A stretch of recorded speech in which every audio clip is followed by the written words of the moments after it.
तो मैंने यहाँ पे कुछ क्वेश्चंस लिखे हैं जो कि ऑलरेडी नेशनल लेवल एग्जाम में पूछे गए हैं, that is AIEEE and some of the questions are in the JEE. तो ये 4-5 क्वेश्चंस करने के बाद I will go back to the your this questions which we are doing from the class notes. Question number 1, HBr react with the CH2 CHO CH3। मतलब ये जो है यहाँ पे आपने ऐड किया है HBr और कंडीशन जो है वो रूम टेम्परेचर है। अभी देखो यहाँ पे बच्चा क्या मिस्टेक कर सकता है। सी, सबसे पहली बात, अगर आप इसका रिएक्शन लिखोगे CH2 double bond CH bond O bond CH3। Now anyone tell me what is the medium here? Medium के, एसिडिक। हाँ बहुत बढ़िया। तो बच्चा क्या करेगा, एसिडिक मीडियम के होने की वजह से यहाँ से उसको एक प्रोटॉन मिलेगा and this proton will get a bond with this oxygen. ठीक है, ये बच्चे का अंडरस्टैंडिंग है सी, और वो सही समझ रहा है, वो गलत नहीं समझ रहा है, लेकिन अभी उसको थोड़ा सा नया कंसेप्ट सीखने को मिलेगा। 3H and then positive charge. अब बच्चा क्या करेगा, उसको लगेगा यार अभी जो राइट साइड वाला बॉन्ड है ना उसको मैं ब्रेक कर देता हूँ, ये वाला बॉन्ड को तोड़ के मैं ऑक्सीजन के पास इलेक्ट्रॉन दे देगा और मेरे को मिलेगा ये product CH2 double bond CHOH। This is the enol, this is the enol and this enol will get converted into a keto. तो ये आपको प्रोडक्ट दे देगा CH3C double bond O bond H। ये एक्सपेक्टेड प्रोडक्ट है बच्चे के हिसाब से, आपके भी दिमाग में ये बनता होगा। और दूसरा वाला बाई प्रोडक्ट क्या बनेगा, यहाँ से जो है CH3 प्लस निकलेगा, वो CH3 प्लस H Br के साथ में कंबाइन करके CH3 Br मिल जाएगा। ठीक है, तो ये दो प्रोडक्ट मिल रहे हैं, सी मिथाइल ब्रोमाइड और एसिटल्डिहाइड, ये दो प्रोडक्ट बच्चे को मिल गया और ये ऑप्शन में लिखा भी रहेगा। ये AIEEE का क्वेश्चन है, ये आई गेस 2007 या 8 के टाइम का क्वेश्चन है। मैं थोड़ा आज देख रहा था तो मुझे अच्छा क्वेश्चन लगा तो मैंने पिकअप कर लिया। अच्छा, अब बच्चा मिस्टेक यहाँ पे कर दिया है, क्या मिस्टेक कर दिया है देखो। अब उसको इतना पता है कि मीडियम अगर एसिडिक होता है तो वो प्रोटोनेशन करेगा, वो सही समझ रहा है। बट अभी वो मिस्टेक कहाँ कर रहा है, वो मिस्टेक इस जगह पे कर दिया कि सामने वाला इलेक्ट्रॉन देना चाहिए तो वो प्रोटोनेशन करेगा। द अपोजिट फेलो, मतलब यहाँ पे जो ऑक्सीजन है इसके पास दो लोन पेयर तो अवेलेबल है, that is correct.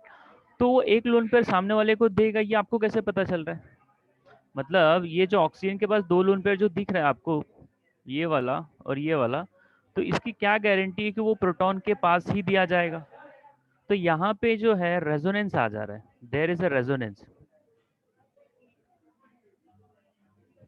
there is resonance. So due to the resonance the lone pair which we are donating वो हो नहीं पाएगा, वो जो है यहाँ शिफ्ट करके ये पाई बॉन्ड को इधर शिफ्ट कर देगा। तो हमको जो स्ट्रक्चर मिलेगा वो कुछ ऐसा मिलेगा, CH2 double bond CH O bond CH3। अभी मैं इसका रेजोनेंस दिखा रहा हूँ, तो ये इधर शिफ्ट करके ये इधर जाएगा। So we are going to get this new structure, equivalent रहेगा उसके CH2 minus CH double bond O bond CH3 with the positive charge.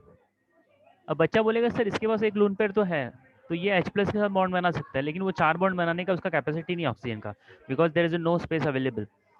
तो वो जो लोन पेयर हम लोग प्रोटॉन को दे रहे थे ना, वो एक्चुअली लोन पेयर उसके पास है ही नहीं, वो तो रेजोनेंस में जा रहा है। तो जो बच्चे ने ऊपर वाला मैकेनिज्म फॉलो किया ना वो गलत है, this is the wrong mechanism.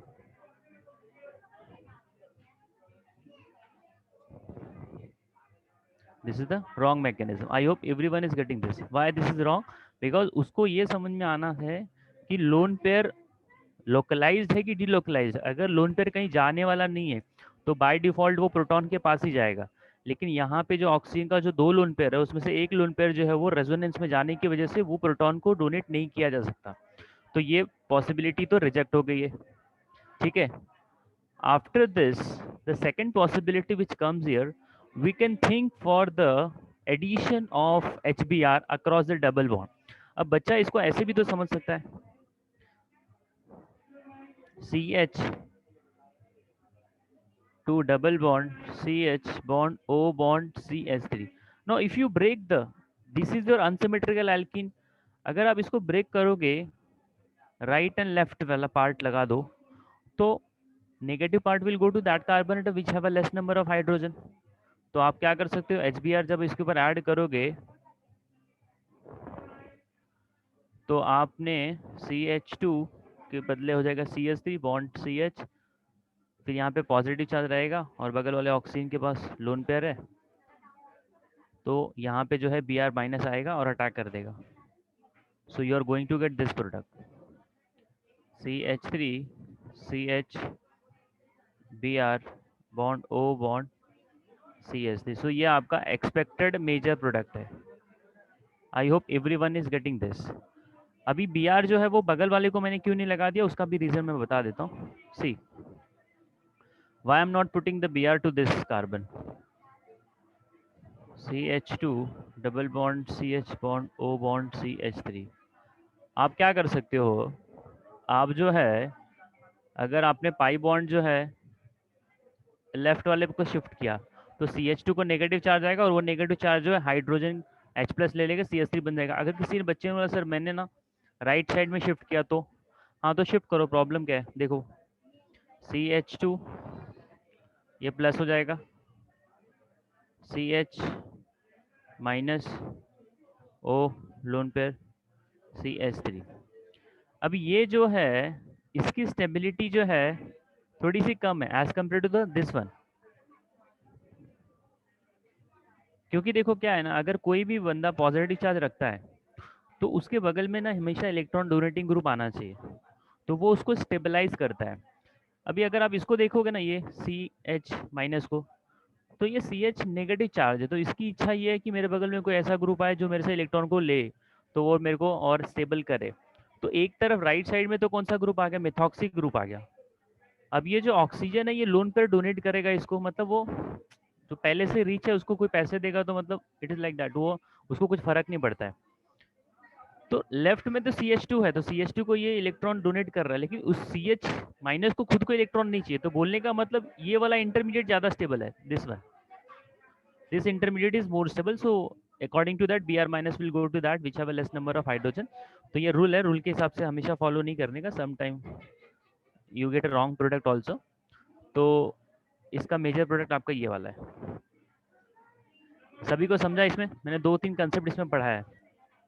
Any doubt to anyone please let me know. समझा सर। सर हाँ सर अभी हमें कैसे पता चलेगा कि जो लोन पेयर है वो रेजोनेंस में जाएगा या लोकलाइज्ड है, हाँ, डीलोकलाइज्ड? बहुत बढ़िया। ये आपको जो है स्ट्रक्चर देख के ही समझना पड़ेगा। अगर ये जो मॉलिक्यूल है ये ऐसा नहीं होता, कुछ इस प्रकार होता। If I would have got the structure like this CH3 CHO bond CH3। अब ये पोजीशन देख के मेरे को समझ में आ रहा है ना। अब ऑक्सीजन के पास लोन पेयर है, वो किधर जाने वाला ही नहीं, वो तो लोकलाइज्ड है, तो बाय डिफॉल्ट इधर पे H प्लस आएगा, तो ये अपना इलेक्ट्रॉन इसको दे देगा और उसे बॉन्ड बना लेगा। अगर वही चीज़ इसके बगल में कॉन्जुगेशन होता तो रेजोनेंस होने की वजह से वो जो है इलेक्ट्रॉन सामने वाले को देने से पहले ही ना वो बगल वाले को दे देगा।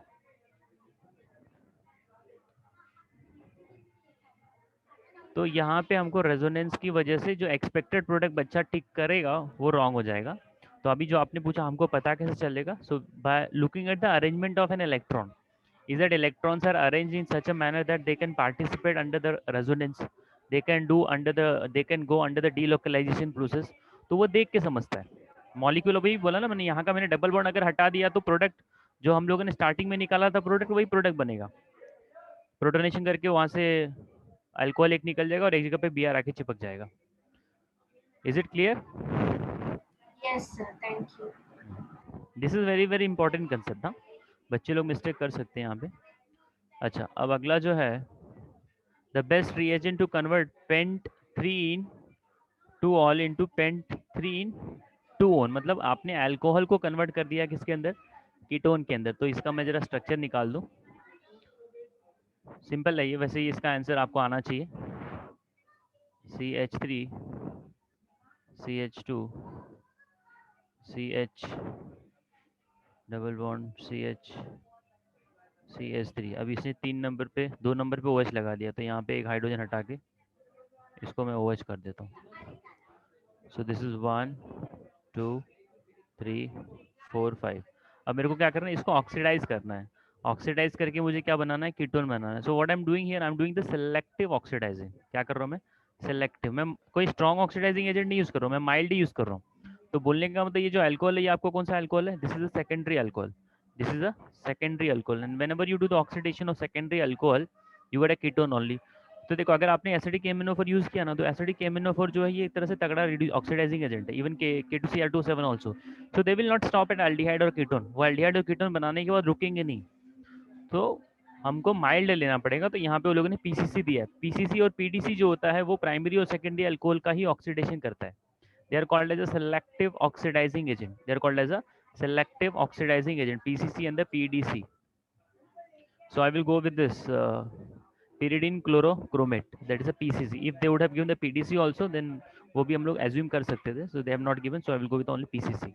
This is also the AIEEE का question. अच्छा, अब अगला वाला क्वेश्चन में भी बच्चा मिस्टेक करेगा। देखो क्यों मिस्टेक करेगा, मैं वो भी दिखाता हूँ आपको। मीडियम क्या है यहाँ पे, एसिडिक है। बहुत बढ़िया। अब एसिडिक मीडियम है तो यहाँ से जो है आपको प्रोटॉन निकलेगा, और ये प्रोटॉन के ऊपर ऑक्सीजन का जो 2 लोन पेयर है, उसमें से एक लोन पेयर यहाँ पे चला जाएगा। तो इसमें कैसा रेजोनेंस नहीं आ रहा है, तो वो लोन पेयर इजिली चला जाएगा। अब लोन पेयर जाने के बाद की बात है, वहाँ पे मिस्टेक हो सकती है। तो लोन पेयर जब चिपक गया उसको, ऑक्सीजन को, प्रोटॉन को,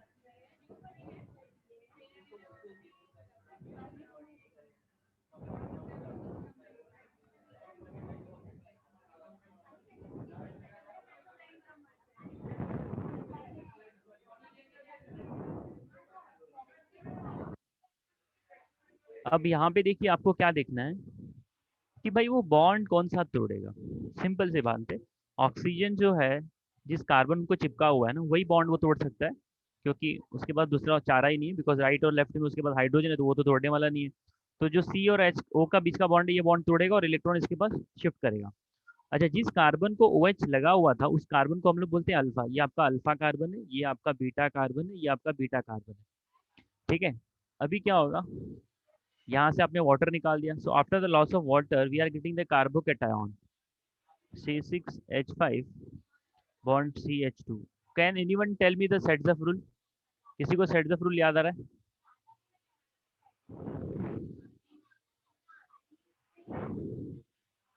can anyone tell me the sets of rule, what the sets of says that? Just बोलिए। more number of alkyl groups. हाँ, बहुत बढ़िया। ज़्यादा जिसके पास से more number of alkyl group होता है, या फिर the one which have a less number of hydrogen, we remove from that this your hydrogen. So can you tell me which will be the preferred one? Right, इसको मैं beta dash कर देता हूँ और लेफ्ट वाले को beta कर देता हूँ। So tell me which is the preferred one,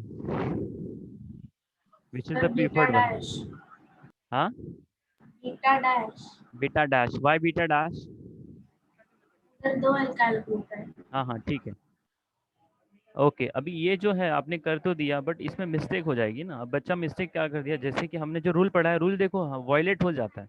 there is a 95% chance rule will be getting violated, but we have to always stick to the fundamental. अब बच्चा जो है बीटा डैश से तो निकाल दिया, अब उसके हिसाब से प्रोडक्ट उसको ये मिल गया, क्या मिल गया, C6H5 bond CH2 bond CH double bond C CH3 CH3।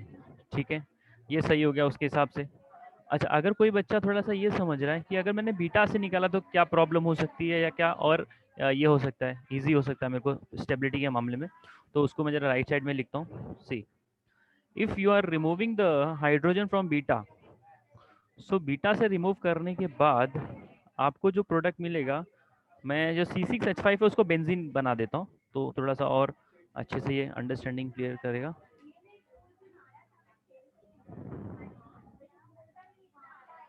This is CH double bond CH bond CH bond CH3 bond CH3।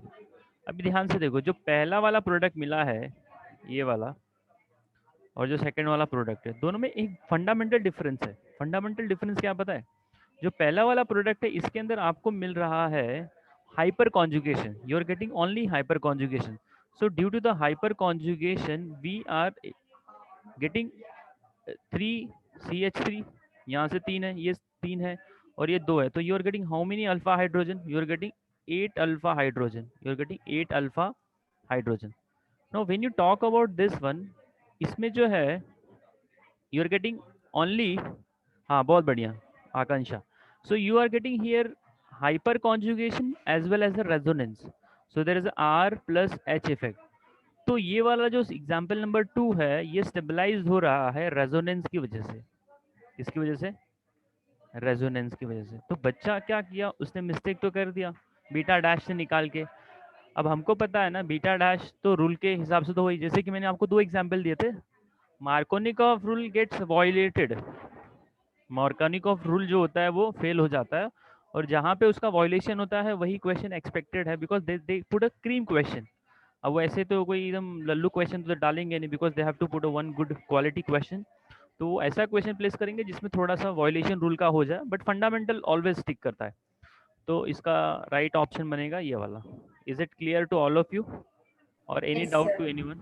इसको जरा आप लोग नोट डाउन भी कर लेना, बिकॉज ये काफ़ी इंपॉर्टेंट है एग्जाम्पल जो मैंने लिखा है यहाँ पे. ठीक है, यस. सर ये सारा सॉल्व करने का तो सेम स्क्रीन में लाओगे तो हम लोग स्क्रीनशॉट निकालेंगे. अच्छा, yes yes yes, you want in the one screen, just let me see. नहीं सर, सारा एमसीक्यू सॉल्व करने के बाद. सॉल्व करने के बाद एक इसमें चाहिए आप लोगों को. चलो ये ले लीजिए पहले आप लोग, जो भी मैंने सॉल्व किया है ऊपर स्टार्टिंग में. तो मैं इसको थोड़ा जूम कर लूँगा. हाँ, ये 3-4 जो मैंने सॉल्व किया उसका ले लीजिए पहले.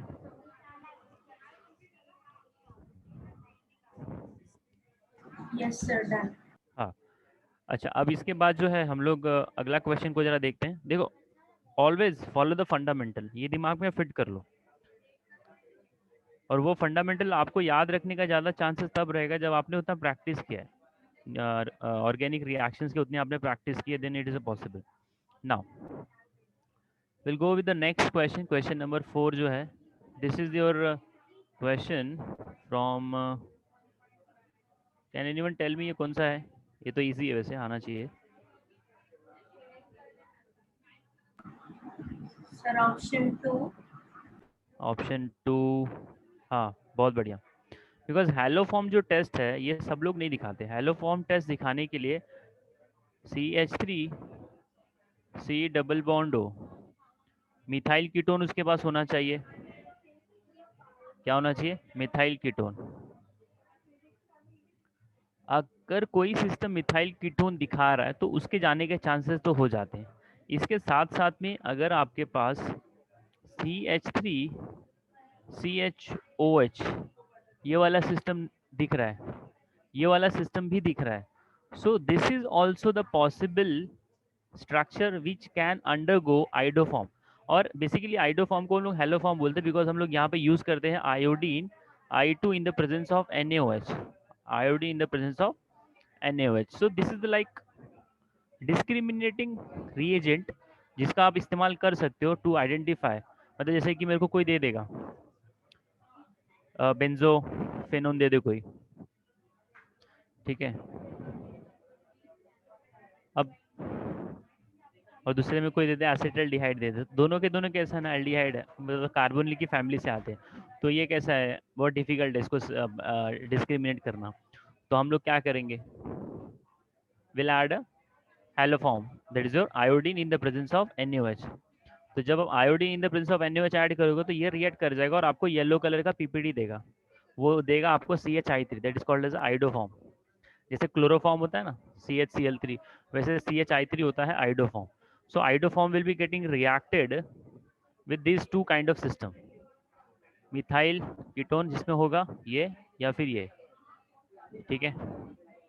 कभी कभी बच्चा बोलेगा ये इथाइल अल्कोहल भी आ सकता है. Ethyl alcohol can also be the part which can give you the iodoform test. ये CET का क्वेश्चन है. आई होप 4 क्वेश्चन आप लोगों को समझा होगा. आई होप मैंने 4 ही लिखा था क्या? हाँ 4 ही है शायद. तो अभी मैं जाऊँगा आपके क्लास नोट्स वाले MCQ के ऊपर. Any doubt to anyone in this all this 4 MCQ? Sir ये इथाइल अल्कोहल में CH3 डायरेक्टली अटैच नहीं है OH के साथ, फिर भी दिखाता है। हाँ, इथाइल अल्कोहल के अंदर रिएक्ट कर नहीं है फिर भी दिखाता है, क्योंकि ये सिस्टम तो एक्सेप्शन, आर कौन सा एक्सेप्शन है। एक्सेप्शन मतलब? हाँ, आप समझ सकते हो, क्योंकि देखो इसके अंदर ये सिस्टम तो दिख रहा है ना। अभी यहाँ पे मैंने क्या कर दिया, एच कर दिया, तो इथाइल अल्कोहल को आप ऐसे ही डायरेक्टली रट्टा मार लो कि ethyl alcohol also give you your this haloform alcohol में। यस अच्छा, सर, थैंक यू। अब इसके बाद जो है I will go on the your class का MCQ।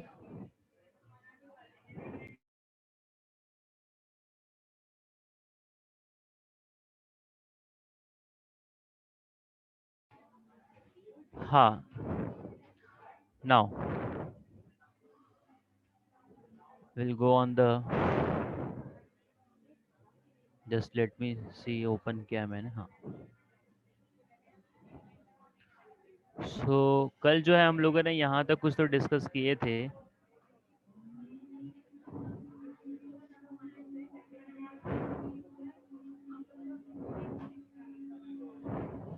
क्वेश्चन नंबर 31 को जरा मुझे बताएगा कोई? Anyone will try question number 31?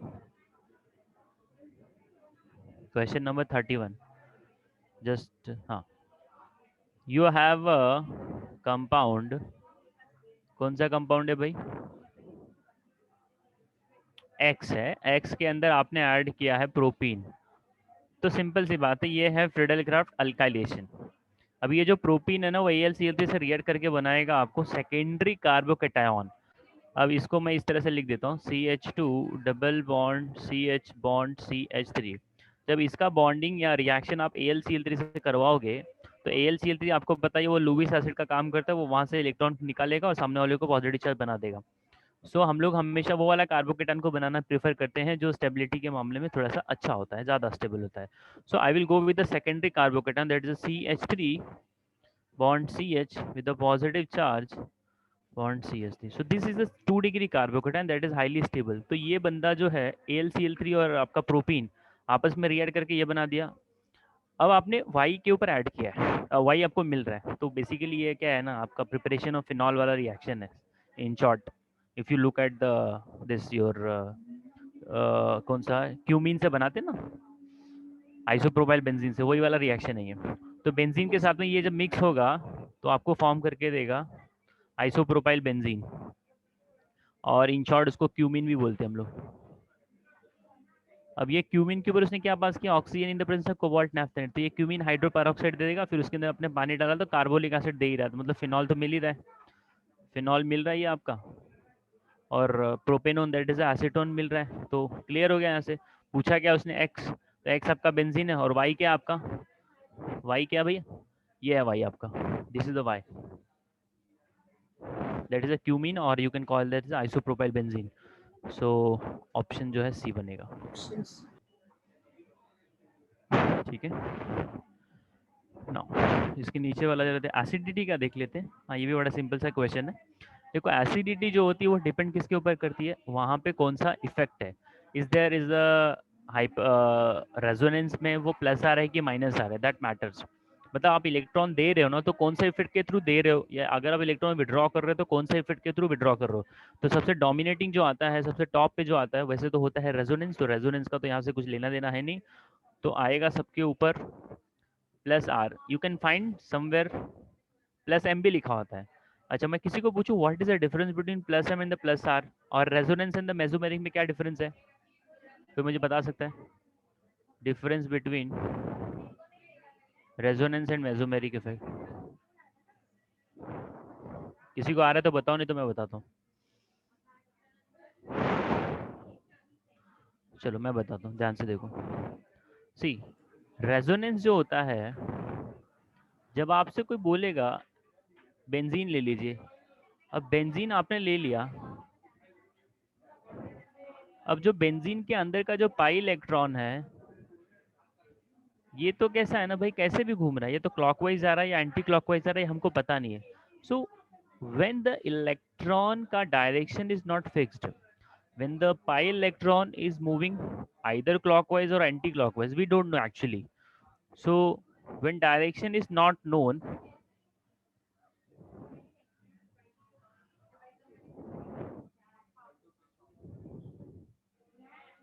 जब आपको डायरेक्शन नहीं पता है इलेक्ट्रॉन किस तरफ जा रहा है, तो उस समय जो इफेक्ट लगेगा उसको हम लोग बोलेंगे resonance. when direction is not known, then the delocalization of an electron is happening, that is a resonance. अगर आपने जैसे ये एग्जांपल ले लो, ये है 1,3 ब्यूटाडाइन. अब ये 1,3 ब्यूटाडाइन के अंदर का जो पाई इलेक्ट्रॉन है, ये भाई इस तरफ भी जा सकता है या फिर उल्टा भी तो जा सकता है. ये इसको कुछ ऐसा रेस्ट्रिक्शन तो है नहीं. लेकिन अगर आपने इसी के अंदर 1,3 ब्यूटाडाइन के अंदर आपने एक ग्रुप लगा दिया, जैसे कि आपने यहाँ पे लगा दिया OH. अभी OH के पास क्या है ना, लोन पेयर है. तो लोन पेयर है तो ये क्या करेगा, धक्का मारेगा इलेक्ट्रॉन को, पुश करेगा. तो इसका इलेक्ट्रॉन इधर शिफ्टिंग करेगा, this will come here and this pi bond will come here. So there is a particular direction. Now the electron is coming towards the system. Electron जो है ना वो सिस्टम की तरफ आ रहा है. सिस्टम से तरफ आया, सिस्टम से जाए, मतलब एक डायरेक्शन तो मिल चुका है. अब ऐसा तो हो नहीं सकता है कि it will happen in this way. This is not going to happen because oxygen का नेचर है ही नहीं भाई. वो तो इलेक्ट्रॉन डोनेट करने का पोजीशन में इधर पे. तो यहाँ पे इलेक्ट्रॉन को डोनेट किया जा रहा है, और जब आपको डायरेक्शन पता चल जाता है तो उसको हम लोग बोलते हैं मेसोमेरिक इफेक्ट. क्या बोलते हैं? Mesomeric effect. अच्छा, अब ये जो इफेक्ट है ये इलेक्ट्रॉन देने की बात कर रहा है, तो इसको हम लोग बोल देंगे प्लस एम इफेक्ट. क्या बोलेंगे? Plus M effect. तो ये बहुत बेसिक सा डिफरेंस है. दोनों में काम एक ही होता है, इलेक्ट्रॉन का ही ट्रांसफर होता है. लेकिन जब इलेक्ट्रॉन एक डायरेक्शन से दिया जाएगा या लिया जाएगा तो वो मेसोमेरिक आ जाता है. जब इलेक्ट्रॉन रैंडमली कैसे भी घूम रहा है तो वो आपका रेजोनेंस है. आई होप ये सबको समझ में आया होगा. अब मैं जाता हूँ एग्जाम्पल के ऊपर. हाँ, तो यहाँ पे जो है आपका जो कॉमन सिस्टम है ना वो फिनॉल है. If you look at the common system, that is a phenol. हर जगह पे फिनॉल ही है, उसको कुछ ना कुछ तो ग्रुप लगा है.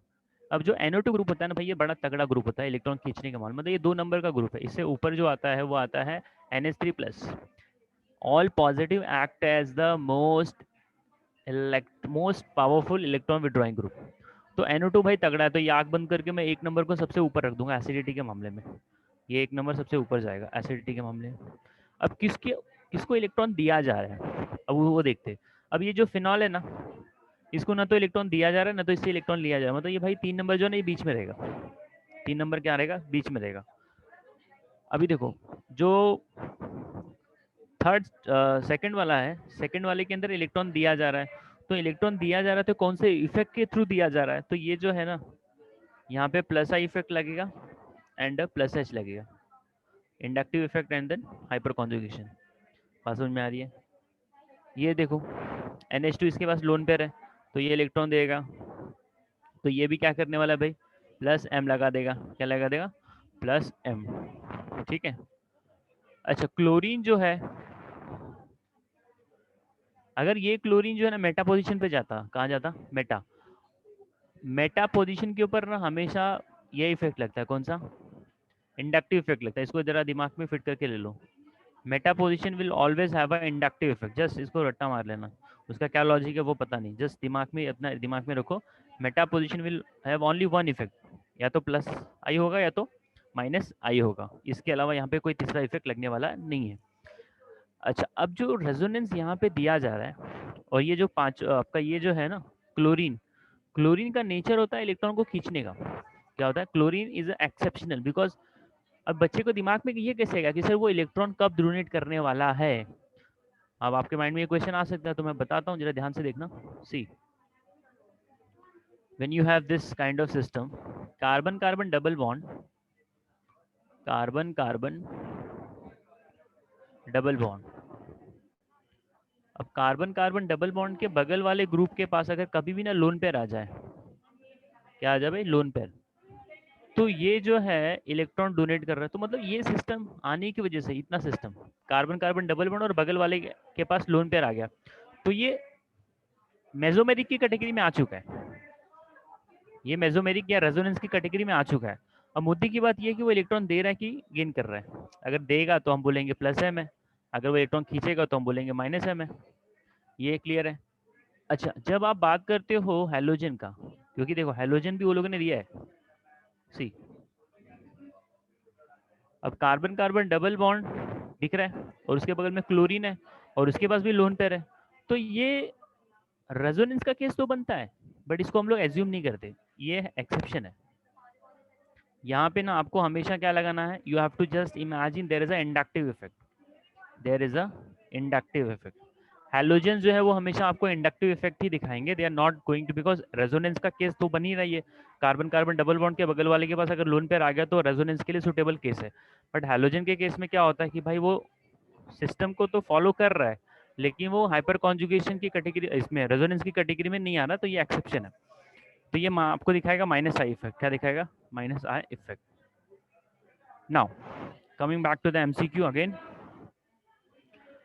तो यहाँ पे जो है आपको माइनस आर लगेगा और पांचवें एग्जाम्पल में आपको क्या लगेगा, माइनस आई लगेगा। तो जो माइनस वाले होते हैं वही पहले आ जाते हैं एसिडिटी के मामले में। तो उसमें भी कौन सा इफेक्ट के थ्रू इलेक्ट्रॉन खींचा जा रहा है, तो रेजोनेंस भाई इलेक्ट्रॉन देने के मामले में भी पावरफुल होता है और इलेक्ट्रॉन खींचने के मामले में भी पावरफुल होता है। तो माइनस आर वाला सबसे तगड़ा है, तो एक नंबर सबसे ऊपर जाएगा। एक नंबर के बाद माइनस इफेक्ट लग रहा है 5 नंबर में, एक के पास 5, जो कि आपको ऑप्शन ए और बी में दिया है। अच्छा, जैसे कि मैंने बोला था 3 नंबर बीच में रहेगा, तो ये बराबर है भाई। हाँ, तो ये ए और बी में स्टिल कंफ्यूजन है। अब 2 नंबर पहले आएगा कि 4, अच्छा अब ये जो 4 नंबर है, तो 4 नंबर को इलेक्ट्रॉन तो मिल रहा है ना, वो रेजोनेंस के थ्रू मिल रहा है, तो ये इलेक्ट्रॉन रिच है। तो रिच लोग भाई एसिडिटी के मामले में उतने स्ट्रांग नहीं होते, तो 4 नंबर सबसे ऊपर जाएगा पीछे, वीकेस्ट एसिड, तो ऑप्शन बी बनेगा यहाँ पे। ठीक है भाई, is it clear to everyone, और शुड आई रिपीट और should I go on the next one?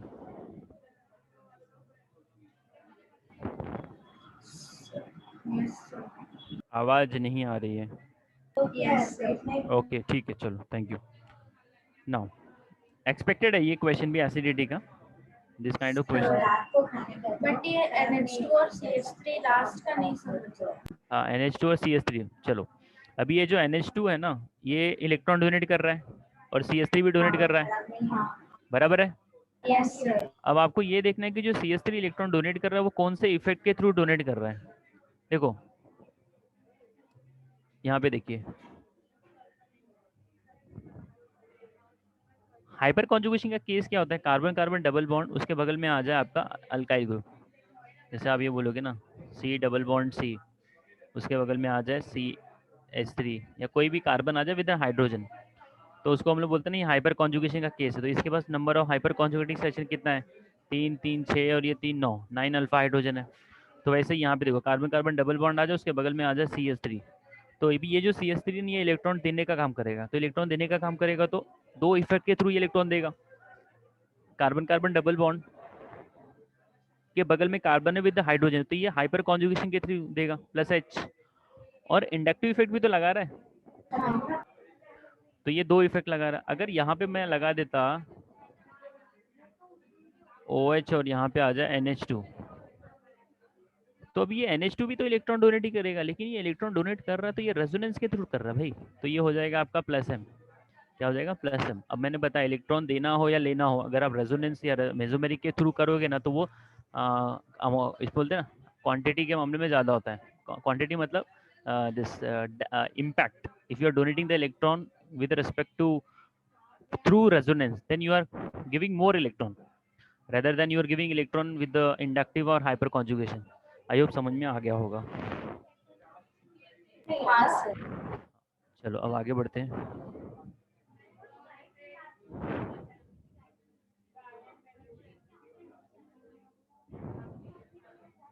Question number 40 textbook का रिएक्शन है, चलो बताओ everyone. Question number 40, sir option B. Option B, नहीं सर, नहीं।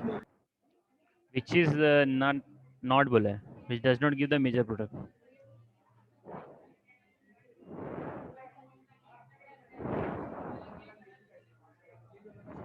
चलो नॉट बोला ना उसने, तो सिंपल देखो sir option A. Carbon disulphide है तो ये ऑर्थो पैरा देगा, ऑर्थो एंड पैरा देगा, तो सही बात है ये। अगर ये ब्रोमीन वाटर होता तो मैं 2,4,6 ट्राइब्रोमोफिनॉल देता, तो ये कैसा है ना, bromine plus carbon disulphide that is non polar solvent, तो नॉन पोलर सॉल्वेंट में you get ortho and the para, you get ortho and the para, तो ये para will be the major product, तो ये सही है। हाँ, ये आपका सैलिसिल्डिहाइड, ये आपका रिमर है, तो ये भी सही बात है। This is the dilute HNO3 and then you are doing the mononitration, तो हाँ, तो ये इसमें डोमिनेटिंग ग्रुप कौन सा है, OH है, तो OH के रिस्पेक्ट में कैसा है ना कि ऑर्थो और पैरा, तो ये ऑर्थो जो है ये ब्लॉक हो जाएगा, तो ये ऑर्थो पे वो आ नहीं सकता, तो ये पैरा पे ही जाएगा NO2, तो ये बात भी सही है। तीसरे चौथे पे आ जाओ, you got a ether. Now in the ether you are going to add a dilute HNO3. The moment you are going to add a dilute HNO3, तो ये बेसिकली क्या करेगा मालूम, ये बनाएगा NO2 प्लस, क्या बनाएगा NO2 प्लस, तो now this NO2 plus will make an attack on the ortho and the para position. This will make an attack over the ortho and the para position, जिसमें से जो है dominating product क्या होता है, para होता है, dominating will be the para. So what I can say here, they are asking this is it major product? No, this is the minor product, this is the minor product. ये एक line दिमाग में रखो, अगर system activate हो रहा है, क्या हो रहा है, एक्टिवेटेड है, एक्टिवेटेड का मतलब क्या है, उसको इलेक्ट्रॉन दिया जा रहा है, so whenever the system is getting an activated, the system is getting an electron, in that case if you are doing an attack of an electrophile, अगर आप इलेक्ट्रोफाइल का अटैक करवा रहे हैं वो टाइम पे, तो अटैक होगा ऑर्थो एंड पैरा पे, ये आपने पढ़ा होगा ऑर्गेनिक में, 11th स्टैंडर्ड में पढ़ाया जाता है ये सब। तो ये जो है ना मिथॉक्सी ग्रुप, इथॉक्सी ग्रुप जो लगाया आपने, तो ये एक्टिवेटेड ग्रुप है, ये मतलब EDG है, इलेक्ट्रॉन डोनेटिंग ग्रुप है, तो जिस भी सिस्टम में इलेक्ट्रॉन डोनेटिंग ग्रुप लगा रहेगा ना, तो इलेक्ट्रोफाइल जो है ना वो अटैक मारेगा सीधा ऑर्थो एंड पैरा पे, जिसमें पैरा का स्टेबिलिटी ज़्यादा होता है because of less steric entrance. So I will go with this is the wrong one. Yes, everyone got it clear? हाँ या ना? Yes sir. चलो इसके साइड वाला क्वेश्चन देखते हैं अभी हम लोग।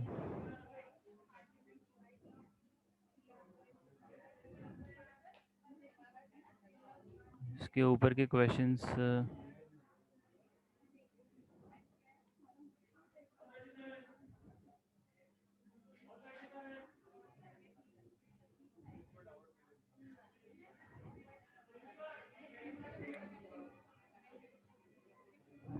क्वेश्चन नंबर जो है 22, 21, 22 किया था क्या हम लोगों ने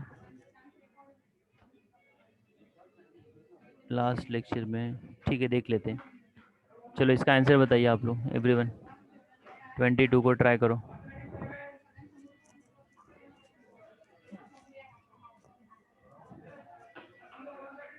आ रहा है? अल्कोहल के अंदर सर 2 PCl, मिनट। हाँ चलो ठीक है, take your time, everyone will take out the notebook and solve.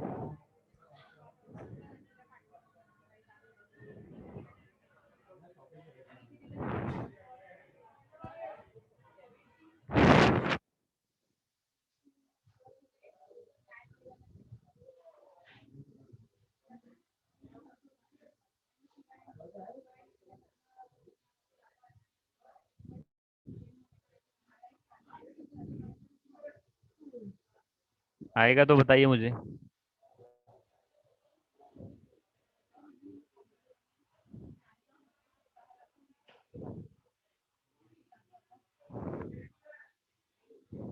Is getting everyone?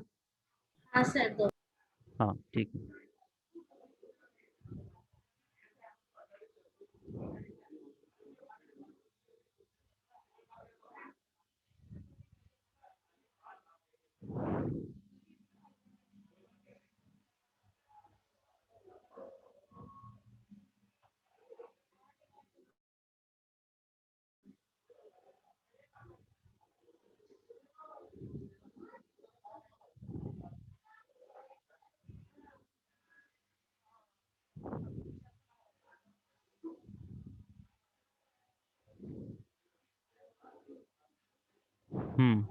Sir option B.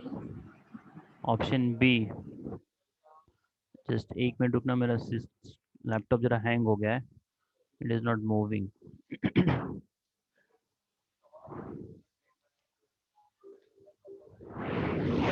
Just let me scroll up.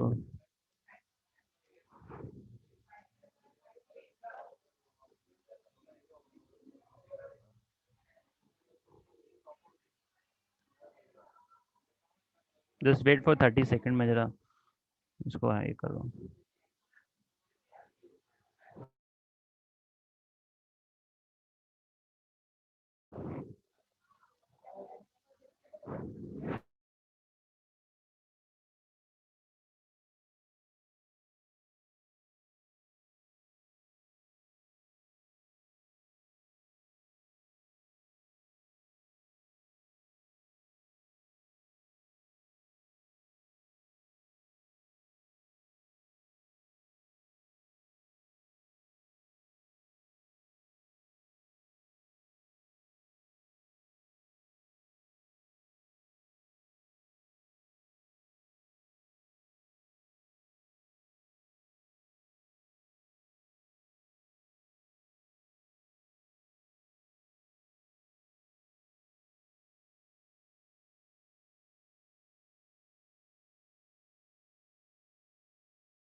Twenty two पे थे, ठीक है।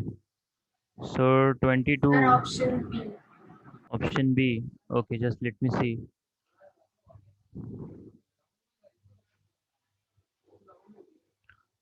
आपने इसमें ऐड किया फिनॉल, तो ये आपको देगा साइक्लोपेंटाइल क्लोराइड। साइक्लोपेंटाइल क्लोराइड के अंदर आपने ऐड किया Mg, तो ये आपको फॉर्म करके देगा दिस योर Gr। तो ये हो जाएगा आपका साइक्लोपेंटेन MgBr। अच्छा, इसके बाद what you are doing here, okay, water add नहीं किया उसने। अच्छा, ये Y मिला, फिर Y के अंदर वाटर ऐड किया है, so you are getting V। तो ठीक है, ये आपका हो जाएगा साइक्लोपेंटेनॉल। साइक्लोपेंटेनॉल, उसने पूछा क्या, V इज अ साइक्लोपेंटेनॉल।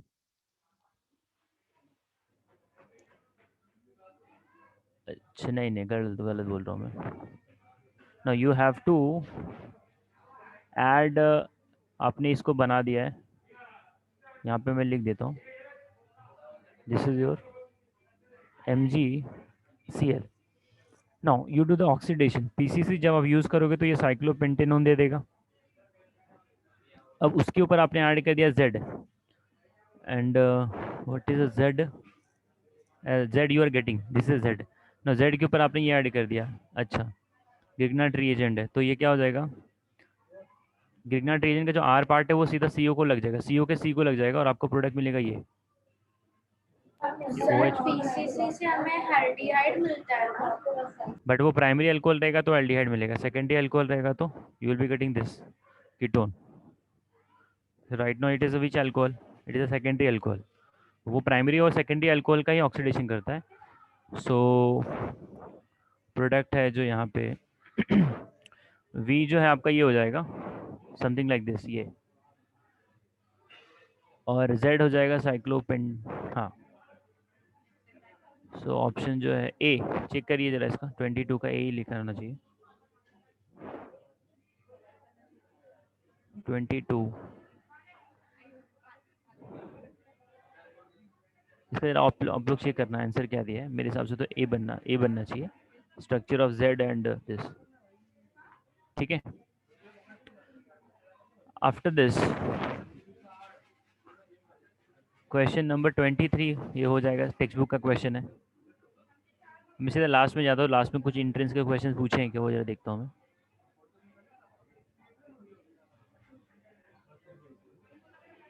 ये जरा देखते 47 एंड 48। क्वेश्चन नंबर 47 में, identify the major product X and Y in the following reaction.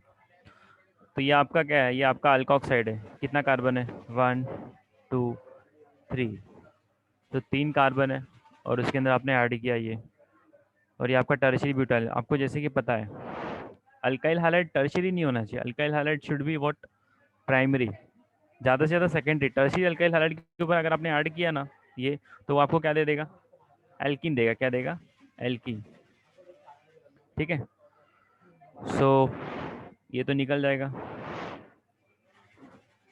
Second वाला आपको देगा either, identify the major product of X. X का मेजर प्रोडक्ट क्या हो जाएगा, ये हो जाएगा आइसोब्यूटीन। और वाई क्या हो जाएगा आपका, this this is the ether. So X is given as this, option number A. Everyone is getting this?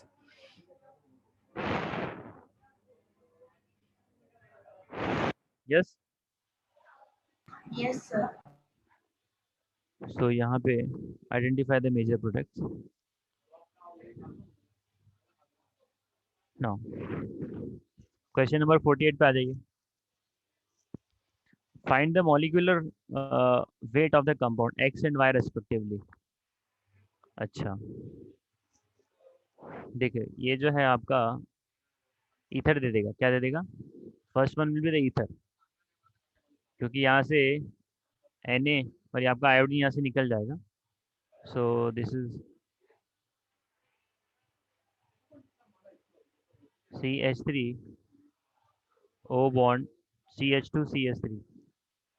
You count the number of carbon and then, अभी इसमें कैसा नहीं, ये आपका बल्कि है, दिस इज द बल्कि. ये ऊपर वाला रिएक्शन का सेम कंसेप्ट है. ये आपका कौन सा है, tertiary alkyl hydride. Tertiary alkyl hydride में आपने सोडियम इथॉक्साइड ऐड कर दिया, तो ये आपको क्या दे देगा, एल्कीन देगा. This is going to give you alkene. तो अभी इसमें कितना कार्बन है, 1 2 3 4 5 6 7. तो 7 मेंबर्ड का रिंग बनाएंगे और उसके बाद फिर आपने क्या करना, उसमें डबल बॉन्ड मार देना. This is 1 2 3 4 5 6 7.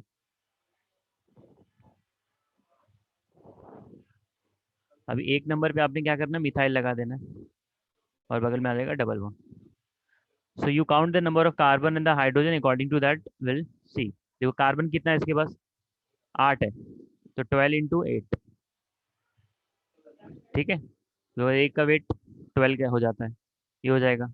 प्लस हाइड्रोजन कितना वो देख लो, 3 यहाँ पे, फिर ये एक यहाँ पे रहेगा, 4 यहाँ पे, 2 रहेंगे, यहाँ पे भी 2 रहेंगे, 2 2 2, और यहाँ पे एक हाइड्रोजन रहेगा. तो टोटल हाइड्रोजन इसके पास आ रहा है 1 2 और ये 2 4 6 हो गया, 8 10 12 और ये 3 15 प्लस 15. तो इसको ऐड करेंगे, 12 इंटू 8 96 हो गया, 96 प्लस 15, तो ये हो जाएगा आपका 111. वाई जो है 111.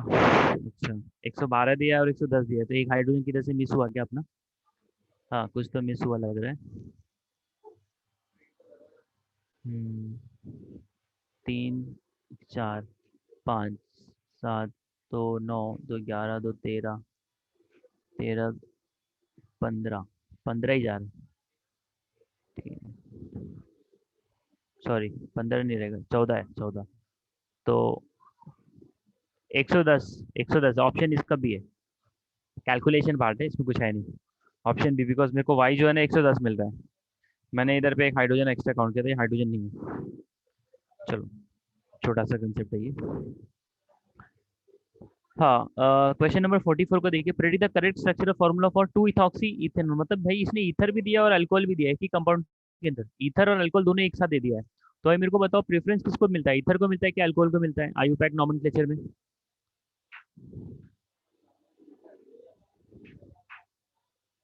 आप प्रेफरेंस किसको देंगे, ये याद आ रहा है शॉर्टकट, CS DNA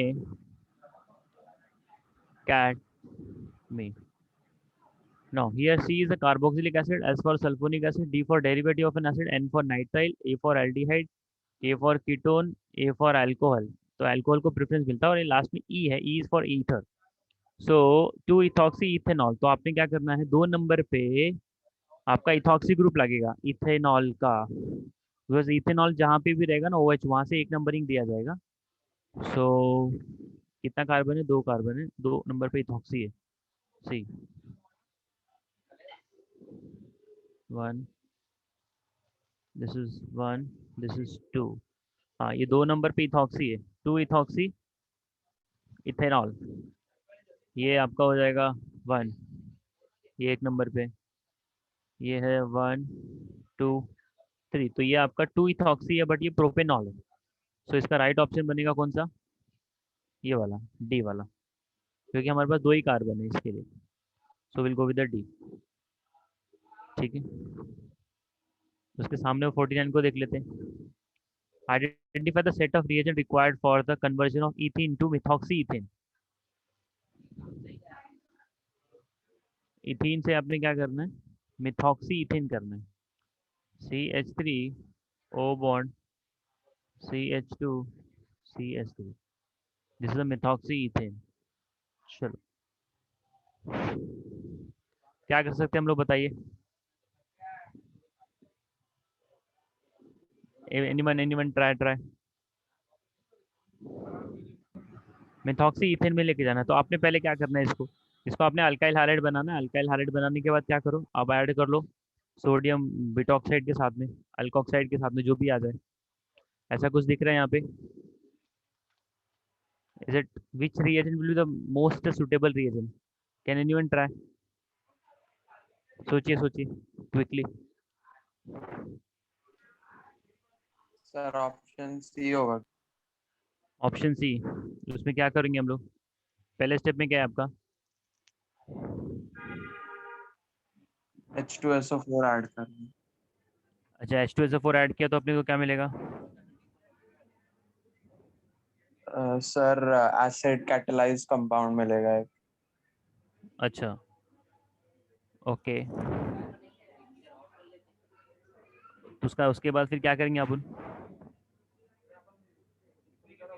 सर उसके बाद CH2N2 को अटैच करेंगे। अच्छा, किसी ने रिएक्शन लिखा है नोटबुक में अपने? कैसे ही बोल रहे हैं? किसी ने चैट बॉक्स में रिप्लाई दिया है, बी बी। अच्छा, बी बोल रहे हैं दोनों लोग। अच्छा, हाँ, चलो बी में कैसा है ना, आपने डाइजो ये कहते हैं हाइड्रोबोरेशन ऑक्सीडेशन कर दिया तो ये आपको दे देगा। अगर आपने बी यूज़ किया तो this is going to give you CH3CH2OH, 1 all मिल गया। ठीक है, अब ये 1 ऑल मिलने के बाद आपने क्या करना है, आपने इसमें इथाइल आयोडाइड ऐड कर दिया। तो इथाइल आयोडाइड जब आप ऐड करोगे C2H5, तो यहाँ से जो है आयोडीन तो बैटरी लिविंग ग्रुप पे निकल जाएगा, इसका लोन पेयर अटैक करेगा इसके ऊपर। ठीक है, एक ये पॉसिबिलिटी है, लेकिन प्रॉब्लम क्या है मालूम है इसमें? प्रॉब्लम ये कि जब आपने H निकाल दिया और I निकाल दिया तो आपको ये मिल जाएगा क्या?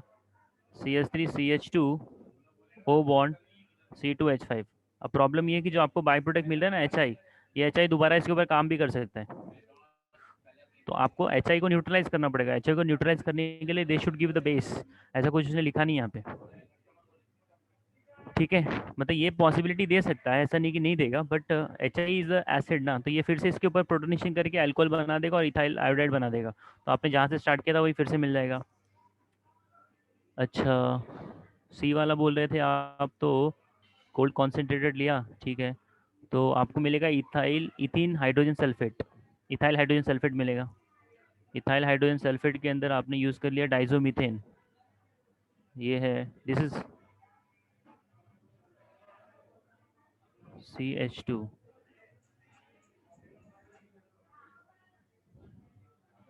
डाइजोमीथेन। इसमें एक कार्बन एक्स्ट्रा ऐड हो जाएगा तो 3 कार्बन मिल रहा है। Sir just see. हाँ, CH3 CH2 आपको मिलेगा यहाँ पे OSO3H। ठीक है, ये आपका इथाइल हाइड्रोजन सल्फेट है। फिर जब आप इसके अंदर ऐड करेंगे ये CH2 डाइजोमीथेन, CH2N2 को हम लोग डाइजोमीथेन बोलते हैं, यहाँ से नाइट्रोजन गैस निकलेगी, ये CH2 इसको चिपक जाएगा। ये टेक्स्ट बुक का ही रिएक्शन है, so you will find it. मेरे को नाम नहीं है ये इसका नाम है रिएक्शन का। इस रिएजेंट को जब यूज़ करते हैं, मेरे को दिमाग में नाम याद नहीं आ रहा अभी फिलहाल, तो ये हो जाएगा CH3CH2 आपका, फिर हो जाएगा OCH3। तो भाई सी वाला दे रहा है, डी वाला अगर आपने GR यूज़ कर लिया ग्रिग्नार्ड रिएजेंट, नहीं देगा जी, नहीं, सी वाला तो नहीं देगा। इथाइल मैग्नीशियम हाइड्राइड है, फिर आपने ये यूज़ कर दिया, सो मोस्ट सुटेबल तो यहाँ पे जो बन रहा है सी बन रहा है, ठीक है।